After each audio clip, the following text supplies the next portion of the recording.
Ese wetu ninga omotema pona yebi bozali ebele liboso ya ba poste téléviseur na bino pona kolanda magazine Océan du Congo Info. Na yango bandeko balandi ya magazine Océan du Congo Info na pesi bino mbote esika nyonso ezwami bino. Petika ete kimia nzambe tata eingela o mabota mabino. Toko fungola basango na lisikulu ya Kagame o epesi nkanda na bayi Kongo mani pe la muka alali mpongite na organisation na ye tope mokambi na ye oyo azali sikoyo mwana mboka Pole Mboma pe azongisi na nkanda ya kosakala te tokolobela bosilo ya Ramadan na meke Mahomet atomboki tonini pe tokolobela manso mazali koleka na République démocratique du Congo manso matikali tokolanda yango na bolai bwa basango lokola tolobaki na bilo ete toko kundola pe tokoloba matali lisikulu ya Kagame tokotanga pena mokanda oyo etindami na coordination ya lamuka epai ya président Pole Mboma oyo atelemi penza kokoma mongoloto ya nkanda bakasi tokotanga yango ndambu pe na banzi deja wana bakochela bino yango mobimba po ete moto ali na posa yango ya kolanda pe nini ba proposition oyo ya mwana mboka Adolphe Mozitu na nouvelle elala ye oyo apesi pour la République démocratique du Congo pona kocha kimia tokotanga yango kasi tolekala no mbango na meke epai wapi bayi musulman bazalaki bongo kofungola Ramadan na bango to pe carême ndenge tolobaka kasi mvula ebetaki ya kosakala te na sima ya mvula wana bango bakanisaki ekatani bilimo botala bakafar en tout cas mona na mona bendana kabuya l'homme puissant vidéo Kimang wang kenta kapi kenta je banyak di Masjidil Haram para jemaah Saloso semua kenta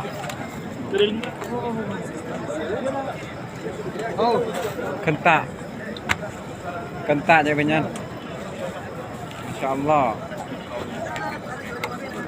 rembukan kenta Masya Allah. Tanda apa ini?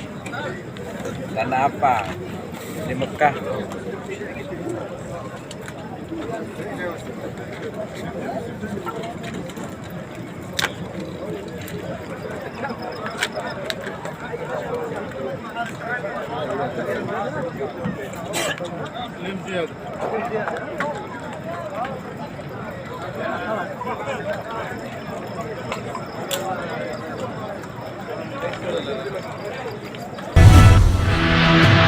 Lokola to silisi bongo na meke bino moko bolandi mama na likambo kasi wala tokoloba nani nzambe Mahomet ezali nini oyo elekeli bango po ete carême esi na lolenge oyo bango balingaki te kasi ndeko lelo tolobaki na magazine tokoloba po ezali Congo tokotiela bilo pe mwandambo ya bilili kasi tokotia mungu apo koloba nde ekoleka mo ebele po esengeli ete toloba po ete Congo mani ayoka po likambo ya mabele tokoki kotikelaka yango tan lolenge wana te ete bato bakotaka bato babimaka bato bafingaka bato bamenasaka bato bayaka na kanza lokola ekolo wana ezali ekolo oyo ezali na bato te kasi République démocratique du Congo ezali bongo na plus de 120 millions d'habitants oyo babomi bango toyebi statistique ya ba mort ezalaka combien oyo bakufa na toyebi te pe ba oyo batikali toyebi te kasi bakokufa bakobotama motango ya bato bakufi tikilo lelo na toyebi yango te kasi bakokoba bobele na koboma pe mabe bobele ezali koya na Congo mani bande ko bino moko bolandaki ete mwana mboka Bemba Gombo oyo banomaki ye na esika oyo batie po atala makambo oyo etali pe mapinga pe makambo ya kosilisa etumba na kati ya Est République démocratique du Congo ye wana akendaki bongo na réunion pona bokutani na bandeko basolola po ete ali likambo ya mabele kasi bino moko bomoni lolenge kani bazongisi biso na soni ya makasi ete bato wana bayei te ba répondre te humiliation sur humiliation mona mboka Bemba Gombo azongi pe mosala moko esalami te nini ekoleka la République démocratique du Congo pourquoi humiliation ya lolenge wana pourquoi soni ya ndenge wana pourquoi licholi ya ndenge wana tomeka nanu kozonga sima na kozwa réponse ya mondele oyo mwana mboka de Will na États-Unis d'Amérique ye pazalaki asalaki mwa commentaire ebongo tozonga. Chers Congolaises et Congolaises, écoutons avec attention cette petite portion de l'émission de France 24. Mettons l'émotion de côté. Écoutons. C'est l'édito de Martin Buxan maintenant. Martin, ce lundi matin, vous consacrez votre édito à une guerre dont on parle plus assez et qui pourtant sévit toujours à l'est de la République démocratique du Congo. Ouais, et une question, hein, Philippe, combien de temps faudra-t-il à la communauté internationale pour passer à la vitesse supérieure à l'est du Congo, alors que les rapports de viol, de mutilation génitale, de massacres se succèdent les uns après les autres avec force et détails absolument horribles. Ainsi en va-t-il par exemple des récits de certains rescapés qui ont raconté leur souffrance ce week-end au pape François. J'ai été violé comme un animal, a dit l'une d'entre elles au Saint-Père, Philippe.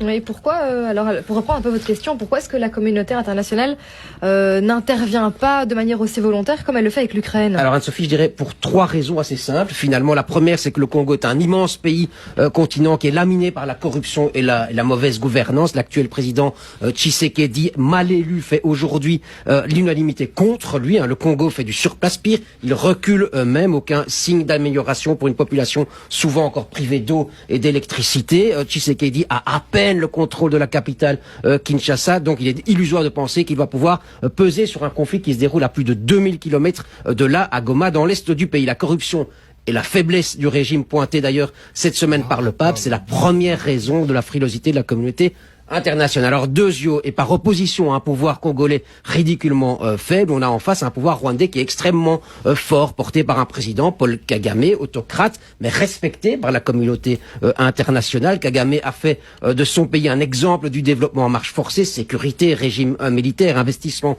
étranger massif, par exemple de la part du Qatar. Le Rwanda préside même la francophonie et accueillera l'année prochaine les championnats du monde de cyclisme, excusez du peu, comme qui dirait. Kagame est puissant. Il n'y a donc pas grand monde dans la communauté internationale pour le remettre à sa place et lui demander de ne pas soutenir les groupes rebelles qui massacrent au Congo. Et troisième raison, et ça découle des deux premières invoquées, la lassitude des opinions publiques occidentales et certainement européennes et belges devant l'éternel chaos congolais. Venir en aide au Congo, c'est un peu comme mettre de l'eau dans un panier percé. Je ne sais pas si l'expression est exacte, mais ça veut dire ce que ça veut dire. Ça veut dire que ça ne sert pas à grand chose. L'argent du développement est détourné, il ne bénéficie pas à la population, il n'y a rien à faire. Alors autant détourner les yeux, se disent les Européens. Oui, mais enfin, on peut quand même pas détourner les yeux éternellement, il faudrait quand même bien faire quelque chose. Ouais, et dans ce cadre-là, effectivement, la visite du pape François était particulièrement bienvenue pour attirer les regards du monde entier sur le drame qui se joue au Congo. Et la Belgique a évidemment, de par son histoire, un lien, une responsabilité avec le Congo. Pas de paternalisme ni de nostalgie, on est déjà passé par là. Ce dont les Congolais ont besoin, c'est d'action, c'est d'efficacité. Et si la Belgique, pouvait convaincre l'Europe de s'impliquer davantage à l'est du Congo et de faire un dixième, voire un centième de ce que l'Europe fait en Ukraine, ce serait déjà très bien et ça répondrait en partie à la question de départ ce matin. Combien de temps, Philippe? Ouais, la bonne question. Comme nous venons de suivre, là on parle bien de mon pays. Na banzi bolandi yango pe na bokebi kasi ndenge totela kolobala bilo tozwa mwa mongolo to wana totangela bilo mwa biteni mibale pe na sima na yango tokoba na magazine na biso Océan du Congo info ya mokolo mwa lelo oyo topesa basango ya kafu pe toloba na lolenge oyo longo bani po ete tozwa bosomi na biso. Les coordonnateurs wana en tête la bango ya Lamuka, coordonnateur actuel ya Lamuka boye biango ezali bongo et quoi une nouvelle là mon mboka Paulin Mbomba o azali bongo président de akokamba coordination. Balobi boye na moto nango déclaration de Lamuka sur le propos expansionniste de Paul Kagame, président de la République du Rwanda. Lamuka a suivi avec indignation et consternation le discours provocateur de M.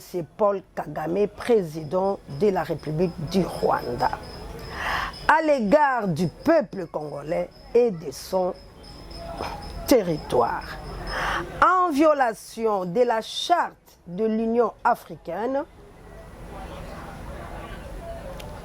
principalement en son article 4, alinéa B et I, sur l'intangibilité de frontières existant au moment de l'accession à l'indépendance. 2.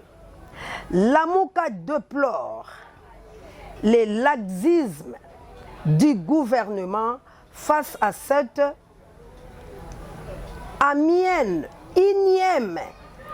énième provocation de M. Paul Kagame. Tozongele sika na mobokebi po ete tolanda yango malamu. Lamuka déplore les laxismes du gouvernement face à cette énième provocation de M. Paul Kagame. 3. Lamuka invite le peuple congolais à une vigilance tous azimuts et à hisser de l'article 63 de la Constitution de la République qui lui donne le droit et le devoir sacré de défendre le pays et son intégrité territoriale. Face à une menace ou à une agression extérieure, car l'heure n'est plus aux jérémiades, mais plutôt à un sursaut patriotique. 4. Lamuka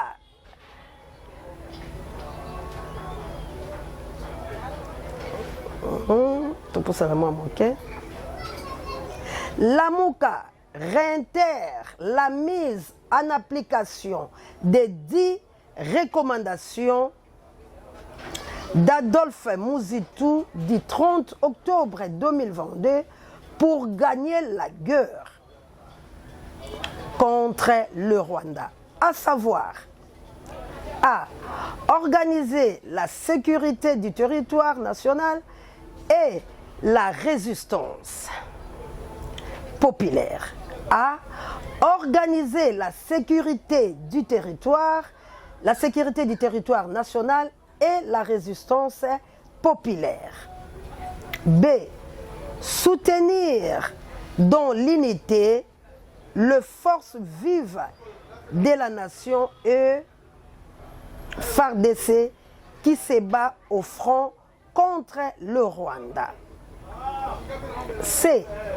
Ne négocier ni avec le Rwanda, moins encore avec le M23, mais avec leur maître. 2. Identifier et exfiltrer toute personne infiltrée dans nos institutions, nos forces de renseignement et dans notre armée. Et punir tout acte de détournement des soldats de nos vaillants soldats et radier conformément à la loi toute fonction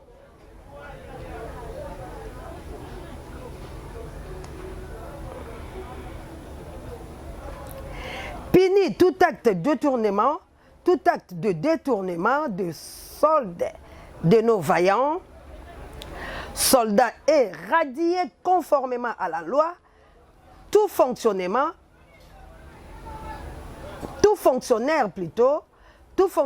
qui se rendait coupable de détournement de soldats destinés.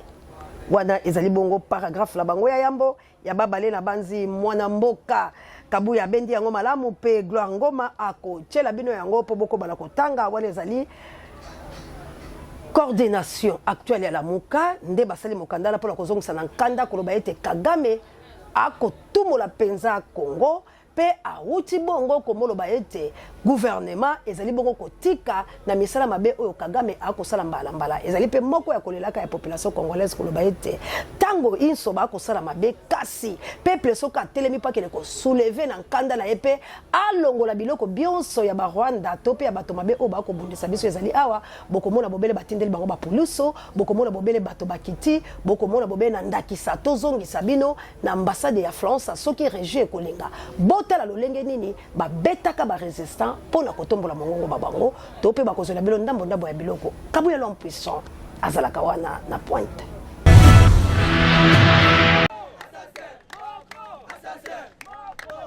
Le président français n'est pas le bienvenu en RDC, avertissaient des mouvements citoyens à la veille de sa visite à Kinshasa. Plusieurs dizaines de jeunes qui brandissaient des drapeaux russes se sont de nouveau regroupés samedi avec l'intention de marcher vers un des sites de sa visite avant d'être rapidement dispersés par les forces de l'ordre. C'est en décembre le soutien du Rwanda à la rébellion du M23 actif à l'est de la RDC. Mais à Kinshasa, le doute persiste sur la position de la France. Appel ya ba maman nyonso ya République démocratique du Congo. Si vraiment bazomona lolengo toza victime, ba viole, ba assassinat, kobomela biso mibali, kobomela biso bana. Alors lelo batu oyo baza cause ya mabe oyo ezosalama na Congo, moko azali koya. Comment mboka na biso Congo ekoki kozala passoire ya mutu akoti abimi, ata kutu poubelle.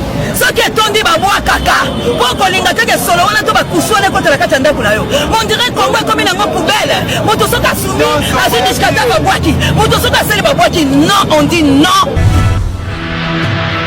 Wana na banzi bolandi la bokebi lolenge boni bana mboka batambola ki pe lolenge babeta maki. Kasi tokozwa pe moko na biso ya Kongomani ako se présenter azali bongo na nzela ya singa po ete aloba makambo oyo Kagame akosala ba Kongomani. Mbote koko. Mbote koko. Boni santé. Santé eza kitoko nzamba zo batela biso banso bongo bino pe kuna. Nangolu ya nzambe tata tozali kobika ye mokeli kasi pona mboka ezali pe ya malamu te yango tozuyo en direct ya magazine Océan du Congo Info oyo ekoleka sikoyo po ete omekano koloba na makambo oyo Kagame auti koloba alobi ezala bitumba ya ba rebelle to ba rebelle te ye akozwa mabele na biso na kanza pe azui yango nini penza bino bokoyi koloba po ete bwali pe ba Kongomani o se présenter pe na bato ba kolanda yo na fin fond ya République démocratique du Congo. Ok, matondo mingi mama Congo ndengo pesinga su maloba. Nazali moko ya ba Kongomani na kati ya mboka na biso Congo, nabotami Congo, nabotami na Congo, nakoli na Congo. Kombo na ngai ezali babenga ngai Maître Bekombe. Nazali moko oyo azali na kati ya commune ya Bandalungwa. Nakoloba mpona makambo etali oyo Paul Kagame azoloba ke akozwa mabele na biso par rapport fort. Donc on vient aux enfants par rapport à éviter parce que Congo ndenge tobotami toyebi ke mboka na ekozala kokabwana te pe kokabwana kata mokolo moko te ya parta na ngonga moko te. Nakanisa mpona oyo azoloba ezali barêve parce que so tokei totali bien na mboka Congo. Congo ezalaka Rwanda na Burundi ezalaki Congo. Na mawa oyo babelgi basalaki na mayele mabe babelgi bayaki nango nde bazwaki bapesaki eteni ya mabele na Rwanda. Mais les autres qui ont dit qu'il va vous embarquer à la par force, tout peut agir en par force. À tout ça, l'erreur. Même pas où va se tenir, il va nous dire qu'il va faire l'erreur parce que Congomani est allé à éviter qu'il n'a pas Congomani. N'a pas dit qu'il jamais ma belle ambo galangai, n'a pas dit qu'il jamais ma belle abako galangai, pour qu'il ne comprenne pas. Donc, on va bien avoir ya tamu kolo moko te na kati ya mabele ya Congo. Donc, c'est-à-dire que ceux qui sont confondus la dernière énergie na biso poto za mabele na biso zala ya biso et kuzwa maka. Le contraire kutu biso nde to réclamaka que mabele ya Rwanda na Burundi yone za mabele na biso tuzwa yango parce que yemo ko Rwanda bango to ya yaki na moko oyo. Auti ko sala déclaration selon ye Paul Kagame na maloba oyo atinde ko loba na Benin. Alobi na bango alobi que asala erreur te bakotika la jamais pour accepter c'est pas parce que Congo nde mutu ako réclamer lelo mabele na eko ezali ya Rwanda. Mais soki akoloba lelo ke ba Kongomani ye babo abotra mani mabele ebite kozala point to ba nzambe obiso nzambe la ba koko aloba ke bino ko ba Kongomani te et ce totali na histoire ya Afrika tozomona ke Congo nde yango ezali référence bango totangi na bakelasi mindele bayebisi soki donc Congo ezali berceau ya humanité bongo lelo mboko eza na berceau ya humanité eza na nyonso lelo kende kosagenue to bakende kopotola biso mabele mpe biso ndima yango en tout cas mama Congo yango te mpe kosala kamate donc ye akomi peut-être na trouble fait na mutu na ye abandi kokanisa ke ntango mosu ezali wande eza kolanda ye yango eza kopesa ye biloba loba me nayebi ke bakongomani nyonso esika azali akondimaka tali moko te kasi mpona gouvernement nini okoki koloba kasi na gouvernement pamba te ekokende se kokende ya solo toali na kolika mpe kondima ete mokili ya kopesa te mabele na biso ekende mpo ete yali ya biso kasi na baviolation oyo na koboma oyo tokosila mpe moke bango bali koavance nini sikoyo koki kopesa mpe likanisi na gouvernement ntango bango bakoluka banégociation me bango bakoboya négociation bakoboma nakoloba boye mpo na gouvernement je crois que soki tozongi mwa moke nsima na ntango ya destin mobutu apesaka solution na makambo oyo etali bitumba nakanisaka kaka ndako naoso moto akoteli na mopanga mpo abomela yo bana eke ye oza wana obandi kosenga ye bolimbisi bosola tanke yo kosimba mopanga ekesimba na ngonga oyo po tozali esengi ke biso bato bakokani kotelema gouvernement atikala na makambo ya koyokaka wana ezalaki droit de l'homme esalaki boye bakongomani tozali ebele so totali meme na afrika armée na biso eleki armée ya rwanda na population na force kongomani nano nzambe apesa ye makasi nda donc gouvernement azwa bamoyen apesa na maboko ya bakongomani oyo bazali bamilitaire to bazali basoldat ya peuple bakota balongola baoyo nyonso baza badirecte de gouvernement yebi bango balongola bango so bakotola na poto bapesa bango makasi babetisi bango makasi biso tokiti torecupere mboka gouvernement atika makambo ya négociation ezalaki esalaki wi basali déjà banégociation okili mobimbe moni déjà ke rwanda azali koviole baloi oyo nyonso bango bakoyoka lokola aza koviole so tosala nini toke kaka na makofi kende nango tina suka mpe tokotala nani akolonga mpona minute po tobiki bon tosakifle sikoyo lelo ke nyonso eyindanako rwanda eza na minute moke ekobunga ke mabele ya rwanda eza lokola neti province na biso ya Kivu rwanda ekobunga c'est-à-dire ke totika négociation tokenda na suka nango tokoyeba yo matondo koko kasi na likambo etali EAC ekosalela biso mosala malamu to mpe esengeli tolongwa na lisanga wana po ete ezali lisanga ya malamu te EAC aye koremplace MONUC aye koremplace MONUSCO aye kozwa bapien bango baye mpona kounga peuple congolais te kobosana te ke bapays nyonso oyo eza ndinga na biso balingaka biso te tala moto lokola statuna na combattant no traître epai ya bakongomani me bakongomani wana te basala EAC donc c'est-à-dire que EAC ndenge ye wana aye mpona intérêt na bango bakotala kobongisa te bato bakobongisa bakongomani ezali kaka bango mwana bainvité wana parce que tokokuta baburundi bazali tokokuta batanzanien tokokuta bakenya tokokuta banani baugandais alors que uganda na rwanda nde bakosala complicité mpona makambo nyonso ezoleka me biso tozokomona na biso kaka moko donc EAC fatima epuis RDC abima na kati ya lisanga wana mpo azwa elongi soki aza kaka na kati ya lisanga na elongi ezoya te mpo tokozala toujours trahi ti na suka mokongo tozalaka trahi matondo mwana mboka na banzi connexion ebandi kosala biso mwa nyamu kasi nini okoloba la population congolaise peuple oyo azali victime po ete bapesa ye mpe article 63 abatela mpe mabele moyen na bindelo bya yango mpe bapesa ye article 64 na ntango moto aboyi koyoka nini yo koyi koyebisa la population balala bobele mpongi batalaka bobele bayi politiko kosalaka bamarshe mpe koyembaka to mpe ozali na eloko mosusu okoyi koeveye conscience ya peuple na yo na nzela ya magazine Océan du Congo oyo eyambi yo na mokolo mwa lelo.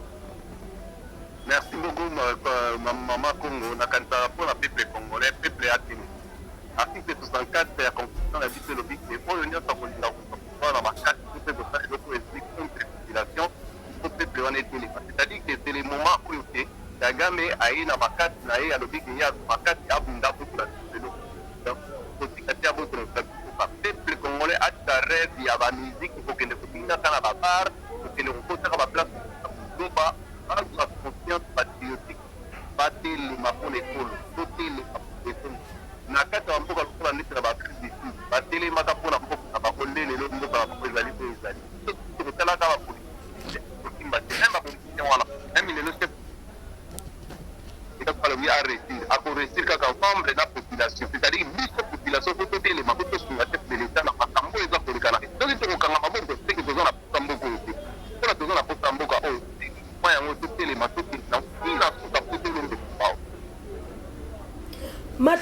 moko na kozwa yo penza na intervention na yo eyokami na fin fo ya République démocratique du Congo soki liloba ya suka ezali ya mwa bokabwani mpona mokolo malelo opesi na peuple na yo pe na gouvernement pe na président de la République soki pe ezali te tokobengana na biso bobomesano nzamba mpungutu lendo azala na biso pe abatela mabele na biso pe apesa bokasi na bakongomani malobomboka. Ok, merci Nkoko Matoni liloba ya suka ekosila koloba ezali ke mokonzi ya mboka papa mokonzi ya mboka azwa confiance ayebaki azali kongomani aza na bakoko na ye abanga te ye azali mwana ya mabele ya Kongo atelema lokola kongomani donc esika azali ayebaki milimo ya bakongomani ya baprovince nyonso eza kati na ye atelema amelela baloba ya boba ekozala victoire mpe ekozala ndonga pamba te azali mwana peuple congolais tout les matos à la fin biso pense que tous ali que opposition ni na ministre zatanga babwani zatanga tout ça maboko et tout ça moko to bunda poto lo en tout cas le la rotenga ezali que chef de l'état père pambotayo na petit ba nyonso bazana pour la ministre to bayo nyonso ba ko bunda ko kanzamba so ba patela bango nzambe ya bako na tsaba te on avait ako peto zali na elonga o to bitelo zali na elonga peto saraka na elonga timo da suka to zala Matondo, Matondo, Matondo. Merci, mon Matondo. Wana bolandila bokebi maloba ya nkoko auti bongo koyebisa tata mokonzi mo ekolo mwana mboka Félix Antoine Chilombo alobi ko banga te ozinga mine milimo ya bankoko ozinga mine tuluku ya population na yo ezali bongo simala yo pesa bobele maloba poete population congolaise ekota na Rwanda lolenge bayi mapinga bayembela kiyo balobi fachi pesa mandoki yo sinye mikanda tokota Rwanda Tobare bango, cela veut dire que ozali bongo na population pe bankoko bayo o elobi nkoko. Kasi lolenge toleki tokota sikoyo na message ya kafu kafu na le messager Alain Jérôme Muyumba oyo nzambe atindi ye pona liseko ya République démocratique du Congo pena éveil patriotique pe kozongisa bato la nzela ya nkolo ya solo poete tolonga. Kabuya l'homme puissant Azalaki wana bolanda message. Chers frères et sœurs, compatriotes congolaises et congolais, ici c'est le messager Alain Jérôme Muyumba. Je viens avec un petit message que je trouve pertinent dans la recherche des solutions pour notre nation. Je voudrais affirmer à tous mes compatriotes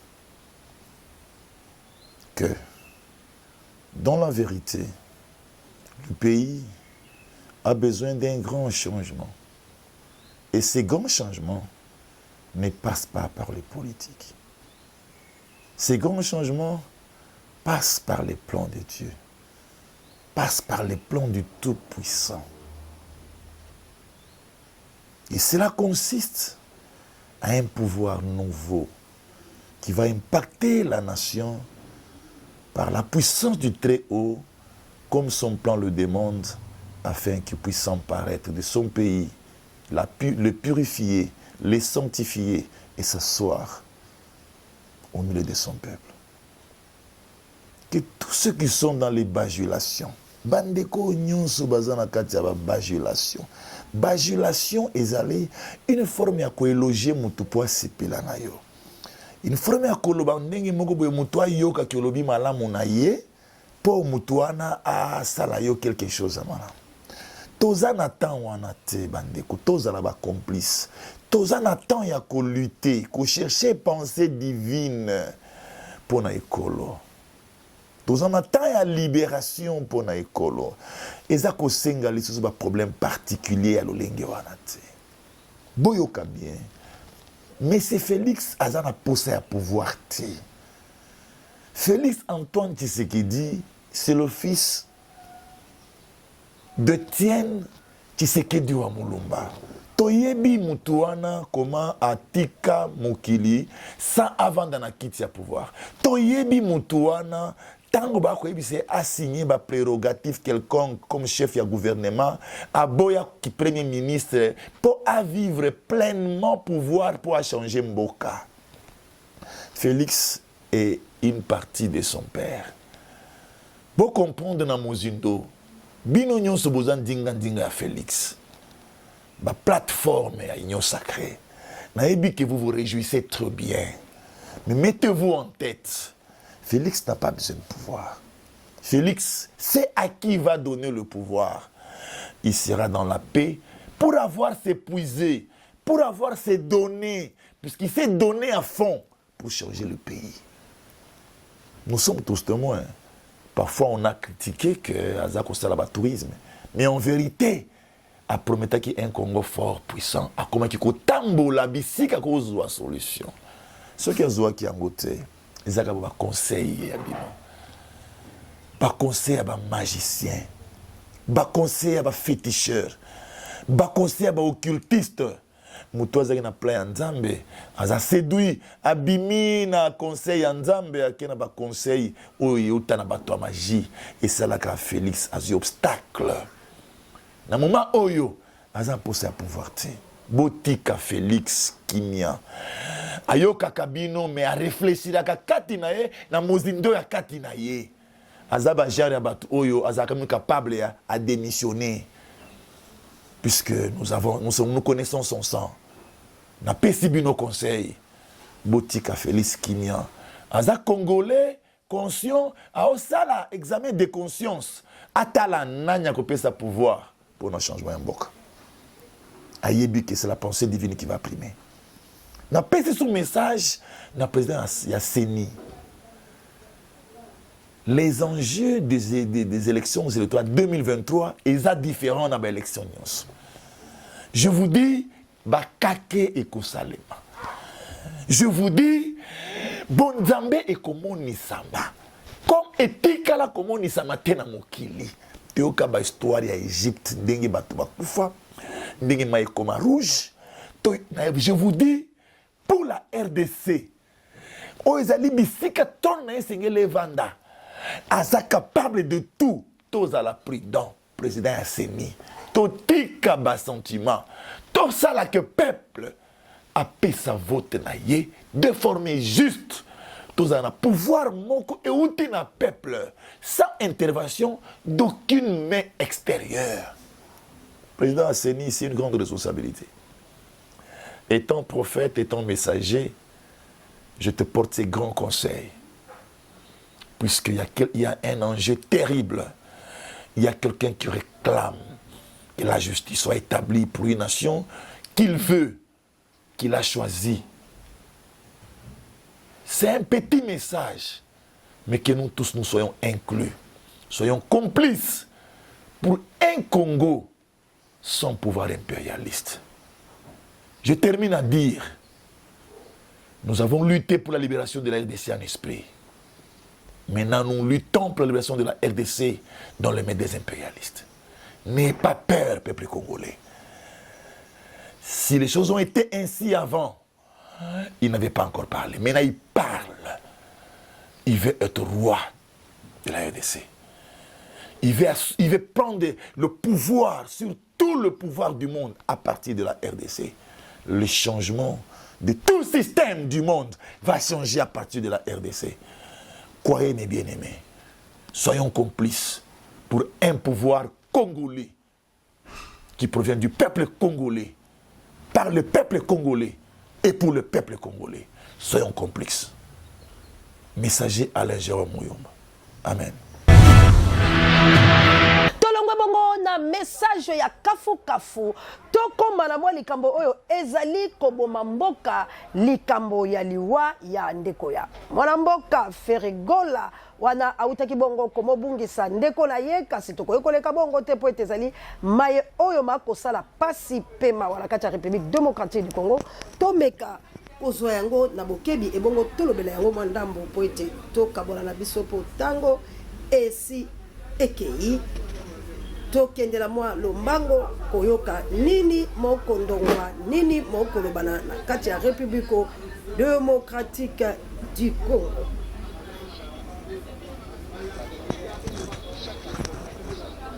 Makasi ya sufi na maladi makasi ndio unanga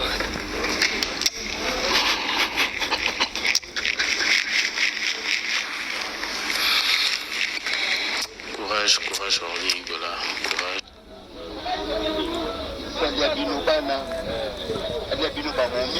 ezali bongo bayite ndeko na nga bokoyoka Orly akoloba bokoyoka ye moko mpe akoloba volume yango lolenge ezali mpe na se tokoyeba te tozwa na oya ndeko Orly. Mon frère, oui, c'est dit. Mon frère, c'est dit. En fait, oui, pour mes alliés, je peux rester à la maison en train de dormir. C'est bien. Ah, c'est comme le bien, mon frère. Bon, non, Gaza Obela. Noli Gaza Obela. Là, je vais me battre. On a bien obéi à faire surtout. En fait, pour surtout le ça n'a pas si bien, il y a beaucoup plus de consolation. Obi Pechuana, tant à Benguié, à Bissinga. Il y a Oli merci au Benga, il y a un son Benga et non Kufa. Nani mutasuka va gia kufa asolula kidai. Mais quand on a eu tout ça, on a dit qu'on a fait pour son mère. Maman peut surtout moi au bout de tellement trop. Maman comment tellement beaucoup concentré. Ma prière. Ma jeune. Moi je me souviens jeune à souk on a ça que jeune à 3 jours à sec. D'aller rater la mélarama été. Dans la salle jeune, na au bengaye, habite la TV, na comme na senti moi bien. Donc moi bien. Grâce à Zalaki. Agine si on l'a raté. Azola n'a pas passé beaucoup. bandeko na ngai tokozwa yango mwa ndambo na banzela bokoyoka mwana mboka alobi ete ndeko na ye azalaki esika ya kolala te azalaki kolala bongo epai ya Pasteur Mukuna kasi tozokota tozwela susu ndambo po ete tokomi na suka bino moko boyebi minite bapesaka biso ezali bobele minite tuku na mitano oyo kosala pasi mpe mawa tozwala no mwa message oyo te yona fali bokoma boye yanga chango sko na bulu zaki na ona bulu na ete zaki na bulu kake adiminenga mais que comme na bulu sacrifice na ndeni na temple bafongoli babiso pesi biso ye yona fali parce que tellement ya zolanda fali amoni sko ka funa sacrifier babi olingo ko le café vuyeti mais ndo yeboye nzambe mutabuyi okufa vena yonde zana mutao salobo za vena yo kabwaki liyo batashi moko ya noir na tolo do yondo zano ko yemba sute do alingi ayoka mungongo na yo te ata na TV te ata na radio te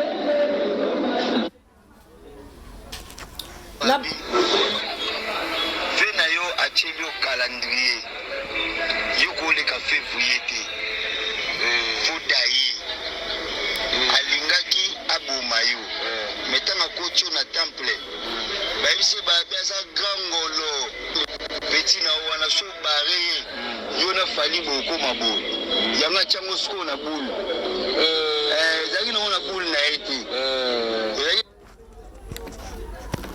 bandeko balandi wala na banzi bolandi na bokebi maye oyo makoleka na kati ya libota ya artiste la biso Jésus de Nuance Nika Boronina Feregola moto ya yambo yako la libota la ye pambate auta ibongo kokufisa ndeko na ye ya mwasi pe gigola oyo bilolo soboyebi yako la libota la ye auti bongo komoti kabiso azalaki bongo na orchestre ya na ye ndenge boyebi boyoki mwa histoire bozoyo kandenge nini ezali kotambola na ba réseaux sociaux pambate kuna nde ezalaka sombele suka ya bisanga kasi epesi pasi pe mawa na komona ete musicien tope artiste ya République démocratique du Congo akoki bongo komo kufela te likambo ya liwa ezali bongo ya nzambe tata Frère azali nani po ete akanga liwa ya balibota na ye bakufaka lisusu te Frère azali nani po ete ya telemisa moi ya libota na ye batikala éternel tala pasi ya bakongomani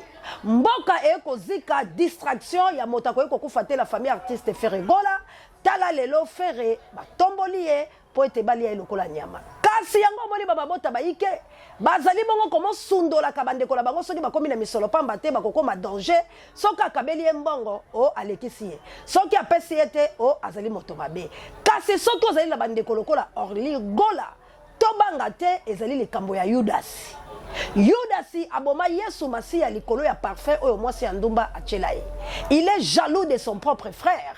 Azali ndoki ya ndekola ye, yango motema likunya ebimi, tozali kosenga na bagoloise, pe bayi oyo balingaka, ba musicien na biso oyo balandaka bango, to pesaka kimia na ba mabota na ya ba musicien soki bongo ba mokufeli kasi to tombolaka moto te, po ete libanga lizwi chakunde ke kosekate. Merci na Fally Ipupa. Pona ko soutenir ndeko na yo pe ko pesa ye yako pe na bino banso bandeko bapandi sango oyo boko kele ko soutenir ndeko la bino Hervé boyebi lolenge nini soki Gigola yebani lelo soki Orly ayebani lelo soki Maman Marie azwi pouvoir akokoma nango lelo ezali pa botaki Ferregola papa Hervé nzambe pe apamboli na mongongo la ye akei liboso tala kopambwa manaye nde epesi pasi na libota la ye nde epesi pasi na nzinga nde baloki bazalaka bobeni na libota yango bino ba Joseph Océan du Congo na magazine Océan du Congo info eko pesa bino malako poto komina suka ba Joseph ba libérateur ya République démocratique du Congo lokola ba messager Alain Jérôme Muyumba lokola ba oyo nyoso ba bundelaka ekolo Congo la bosolo boke bakapamba te libota la bino ba Ribé bazali ba Neftali bazali ba Gad de bazali bato mabe bazingi bino bakoteka bino kasi soko zali Joseph telema bobele na maloba ya nzakomba poete olonga na awande toche point final na magazine Océan du Congo info ya mokolo malelo soki osepela ki lolengenga Océan de la presse congolaise la zalaki bongo liboso la bilo pona kopesa bino basango ya République démocratique du Congo pepo na kolobela bino na mongongo bakasi pe likolo maemanso makoleka pe kosenga vigilance na tout Congolais pour na makambo matali ekolo moye bon pesa merci lolengenga la bimaki moi moite bon pesa merci na équipe rédactionnaire ya magazine Océan du Congo info oyezalaki au four moulapo na kopesa bino mosala ki tako voilà tout moni bongo kabu ya l'homme puissant on échange pas l'équipe qui gagne na sima ya caméra Gloire Ngoma misapi électrique na sima ya montage Pape Joy directeur ya recherche stratégique pe sango mokonzi pareil ya bémission babiso to pesa bongo matondo na réalisation ya kabu ya l'homme puissant pe na coordination ya Océan du Congo matondo makombela bino banso oyo bosomba fidélité pour la kolanda magazine Océan du Congo mbote ekomela yo mamour d'Angola na mokite na Florence ya matondo mido mbote na ba mama missionnaire na plus 32 mbote ekomela yo le number 1 et Océan de la presse congolaise Juka Ama mbote ekomela yo mona mère de Brino na Autriche la chabienne na Akene na plus 49 pe kila me jendeta lotake tumba na plus 49 mbote ekomela yo Big Daniel Ngenda Papa Alfred na Maman Michael